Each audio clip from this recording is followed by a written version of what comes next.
Yeah, it was a great night. Obviously, the Southern Wolves had their celebration night down there as well, which was only added to the fire. And great crowd there. Boys played really, really well. Competed really well, and excited to get out there with a win. What do you narrow the win down to? I think just being a little bit more solid. We didn't have those patches of 10 to 13 point runs that we've had in the last couple of weeks. And the boys were on top of it. They moved the ball really well. We had a great review session on Monday, and going into Thursday night's practice, ready for Friday.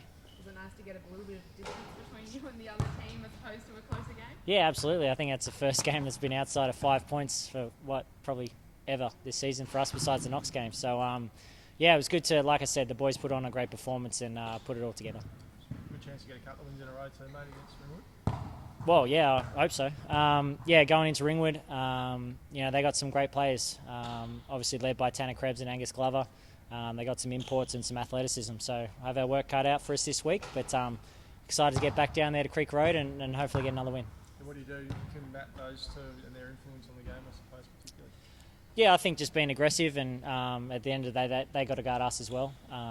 Being very much charge of focus this week, and like I said, they're great talents in the NBL, and they have a capability of putting up a lot of points. So, looking for guys to take on that challenge and show their stuff. You said you had a review of the game on Monday. Was it? How much do you kind of bank on that momentum coming into the next couple of games? Yeah, absolutely. I think, like I said, we've had 2 1-point losses the week before that, so to put a performance together and give the guys some confidence again to be the players that they are.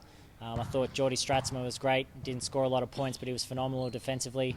Obviously, Ambrose had his game of the century against us, and he has that capability to go out and score and provide us some good punch off the bench. And if everyone's playing their role, we're in with a good chance. Do you guys also have a break coming up in a couple of weeks?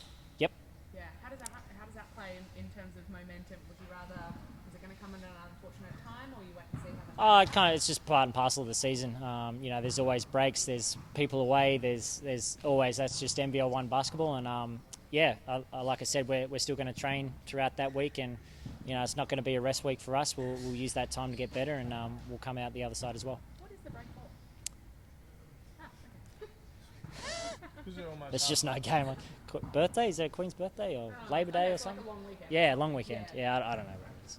Because almost halfway through, if we're not already, do you feel like the ladder reflects where teams sit? Do you feel like you're going better than where you're sitting, or vice versa? Yeah, like I said, those 2 1-point losses are obviously, if we get those across the line, we're sitting in a very different position and kind of separating ourselves from the pack a little bit. We got our work cut out for us. Obviously, we had that game cancelled the first round, so our wins and losses mean more percentage-wise than other teams. So we've got to stay on top of our stuff.